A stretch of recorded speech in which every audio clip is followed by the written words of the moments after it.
Coming up on this edition of Out of the Blue from Middle Tennessee State University, we welcome the new chair of MTSU's Geosciences Department and talk about the cutting-edge technology used by our students and faculty in the study of the Earth. We explore EXL, which stands for Experiential Learning, and it's one of our signature programs at MTSU. It encourages faculty to include real-world learning in their classes. And we talk about a unique program in our College of Education that allows prospective teachers to complete their student teaching semester in one of 15 countries. I'm Andrew Ottman, and this is Out of the Blue.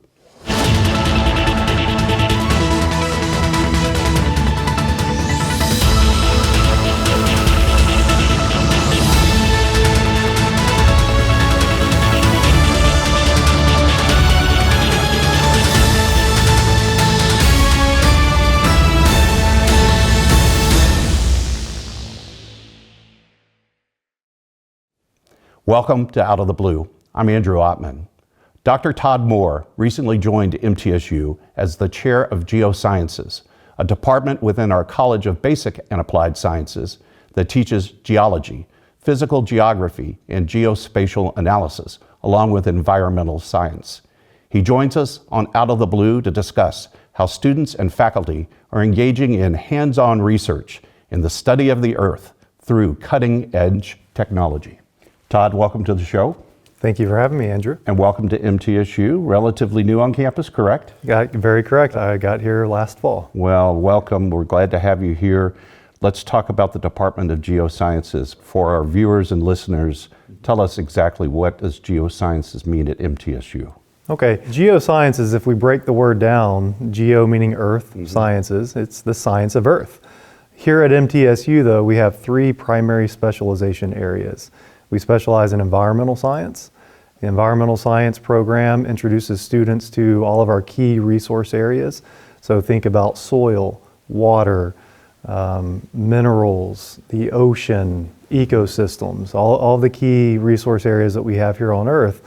Students are exposed to those in the environmental sciences. Once they leave our program, they will be prepared for jobs as environmental consultants and remediation.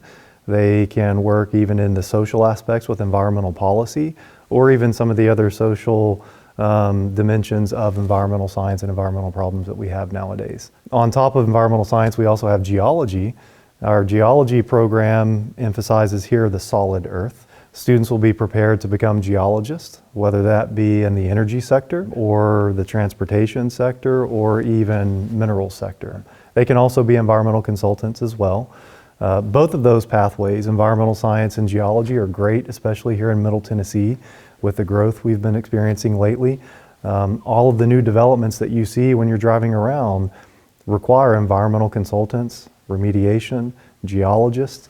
And so there are a lot of hidden jobs for those two pathways that a lot of people may not recognize beyond just being an environmental scientist or geologist. And then our third primary area is called geospatial science.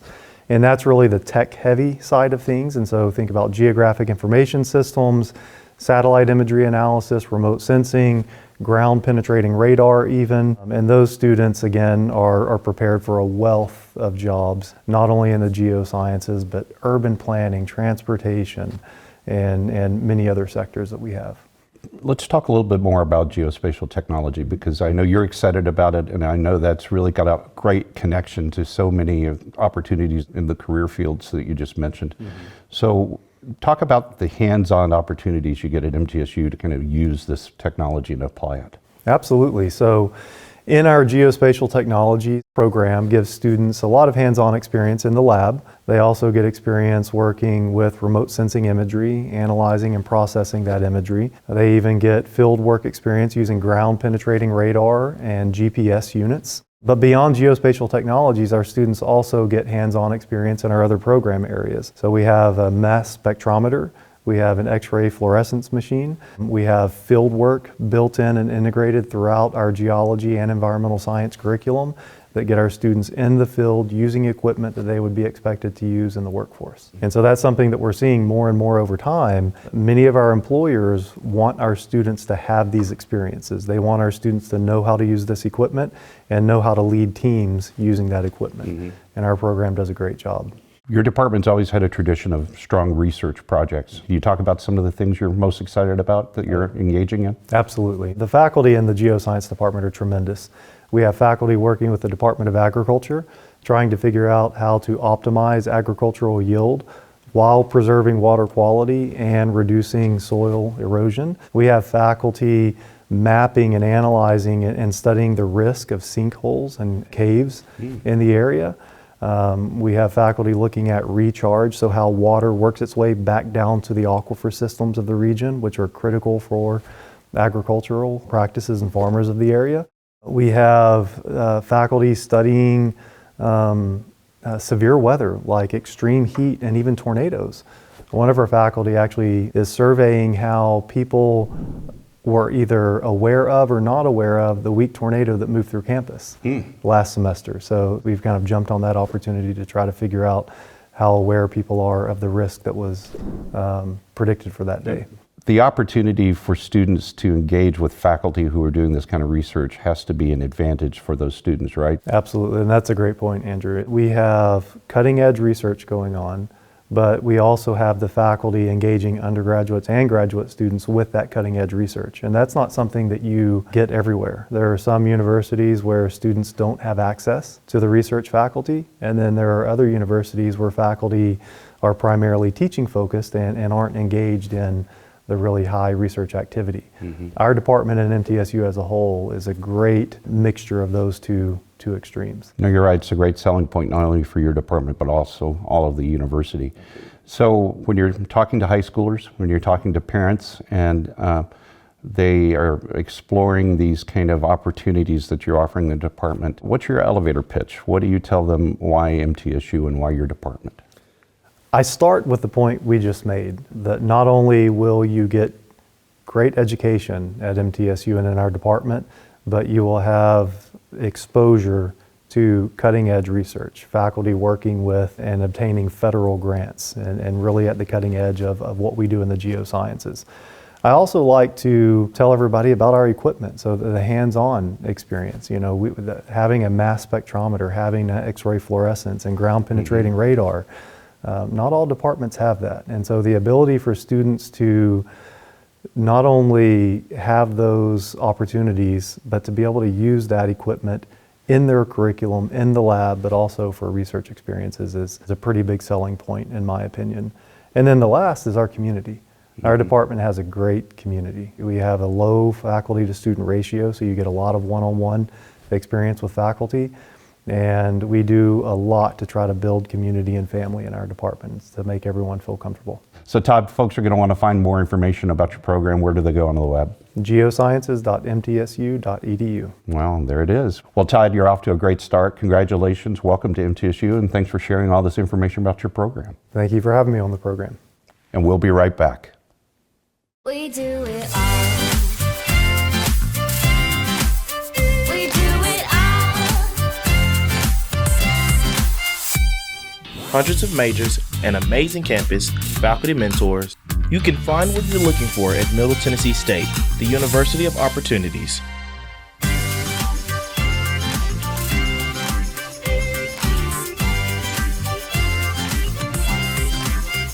We do it all. And that's how electricity flows.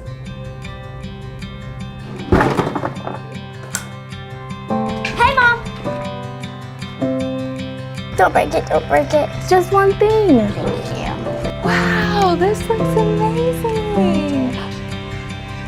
This is the electric robot I made all by myself.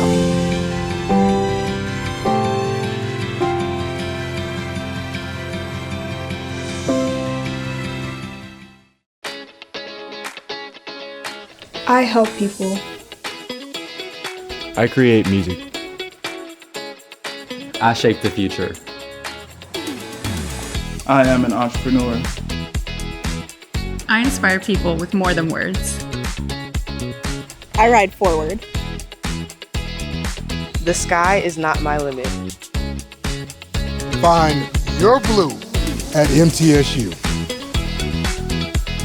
The Jennings A. Jones College of Business at Middle Tennessee State University is the #1 producer of business talent in the greater Nashville area. Our nationally ranked programs and state-of-the-art facilities offer a world-class education at an affordable price. The exclusive partnership of Jones College with Dale Carnegie Training Worldwide equips our graduates with the soft skills they need to succeed. Jones College of Business. It delivers an education for the real world.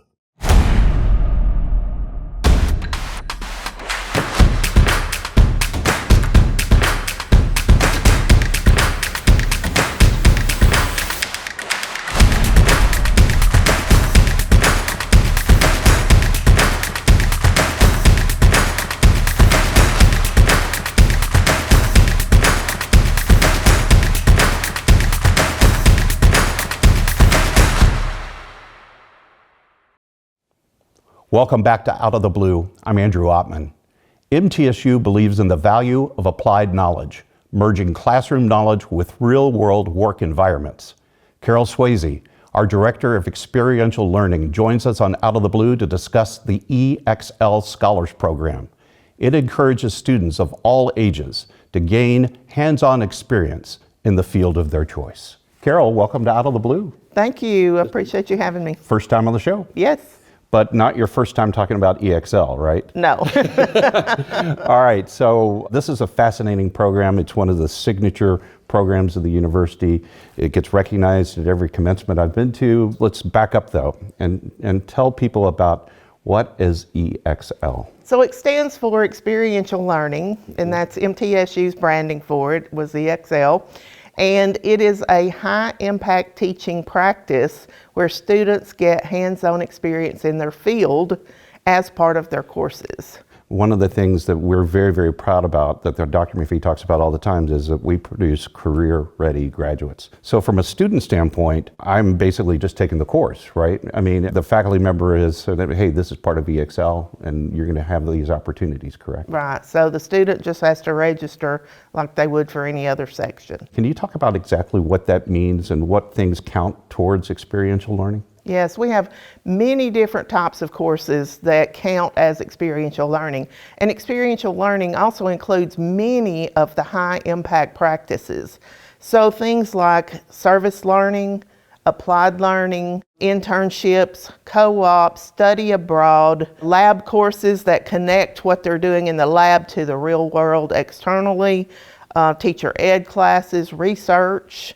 So there's so many different types of experiential learning courses that students could take. Give some types of examples you've seen on campus and you've been going, wow, this is exactly what I'm talking about. We have one program where the students go and actually do activities with senior citizens, and this has been an ongoing partnership for over probably 15 years or more. And this is one of the courses that they must take in their aging development program. So it's all across the university. We have courses in every college. It sort of bakes in some of the elements that you would typically find in an internship, right? That kind of, we're going to leave the classroom, we're going to do something that we've been talking about in the classroom and apply it, correct? Absolutely.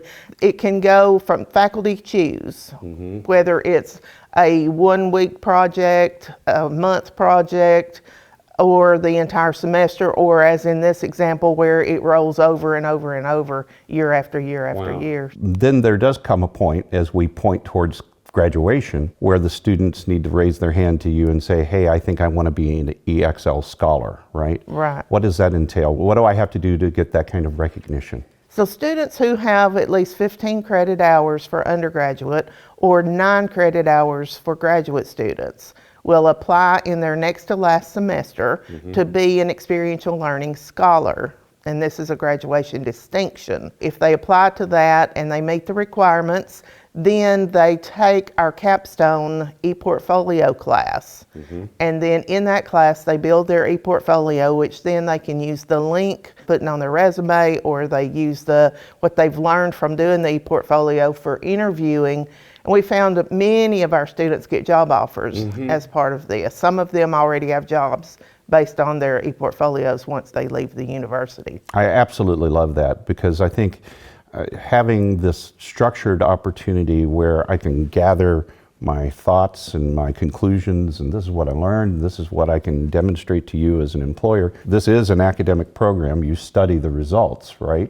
And you've seen some real success come from this. Can you talk about what you've seen over the years? Yes, we have found that students who take 3 or more credit hours graduate at 6 times the rate of students who do not take the Experiential Learning Scholars Program. Wow. And students who take 15 or more credit hours graduate in the high 90 percentile, and that's across every group of students. That's incredible. The ePortfolio, let's return back to that. Is it a PowerPoint? Is it a video? What shapes and forms do those take?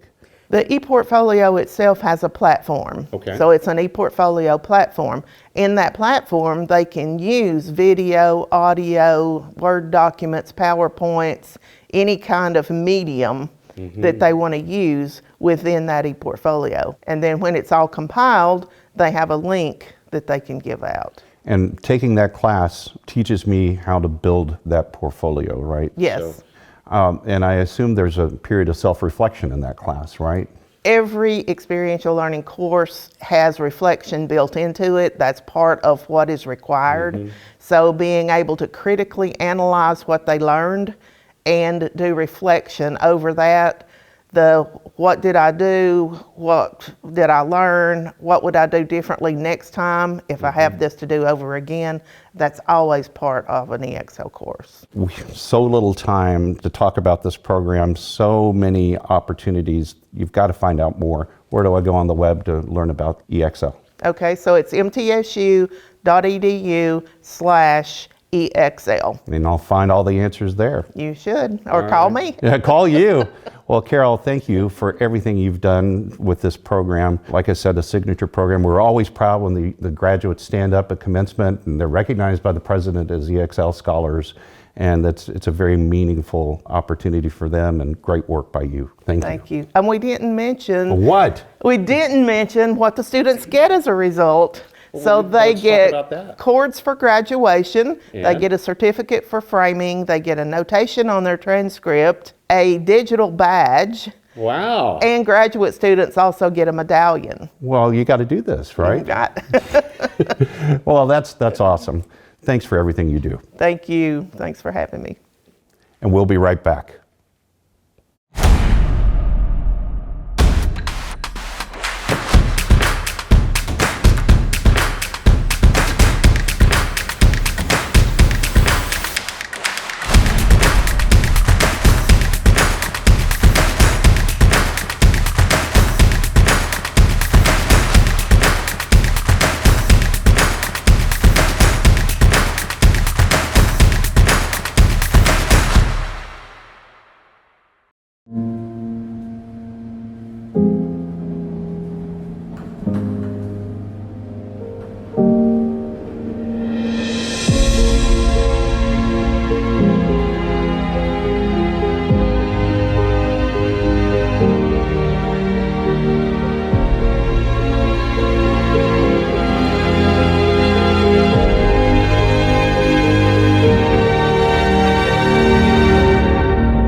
See that? Go slow. I see it.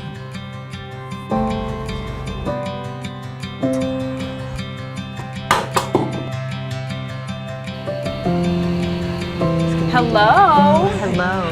You are looking good today. Well, thank you. I think it's time we take this off, don't you think? Absolutely.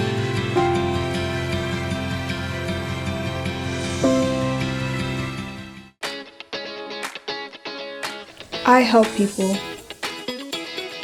I create music. I shape the future. I am an entrepreneur. I inspire people with more than words. I ride forward.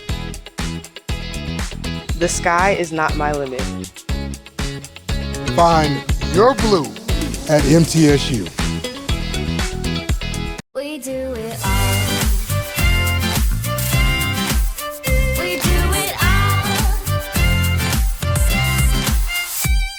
hundreds of majors, an amazing campus, faculty mentors.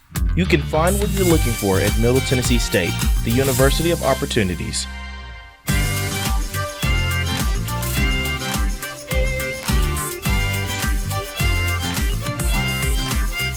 We do it all. Welcome back to Out of the Blue. I'm Andrew Ottman. You may know that prospective teachers must complete a residency requirement where they go to schools and work as a teacher in training before they graduate.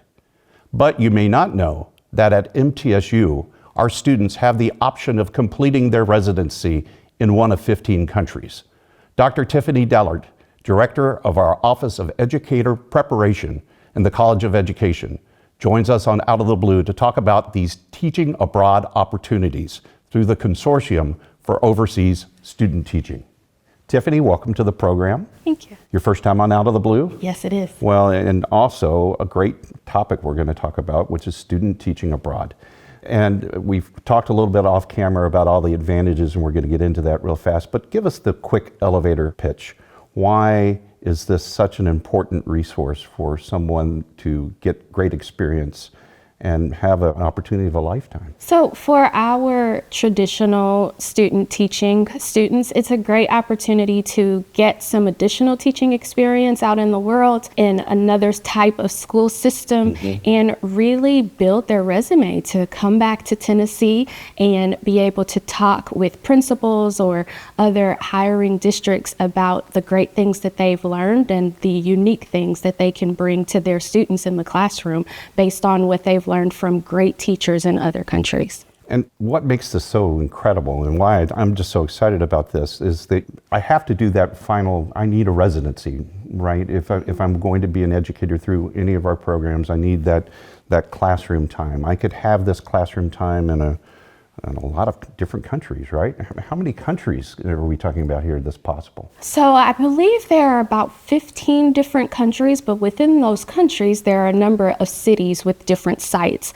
that our students can attend to. So for example, in Germany, there are 3 different cities that our students could potentially complete their teach abroad experience. Wow. So what's my first step? How do I begin this process? I come find you, right? Yeah, that's the start of it. So at MTSU, our students complete in their final year usually what we call Residency 1, which is a pre-residency experience where they're out in schools here in our local community, and then Residency 2, which is that culminating experience where they're in schools 5 days a week with a master teacher and a supportive supervisor from the university. And so this takes place in that semester. So typically about a semester before, our students will have to submit an application.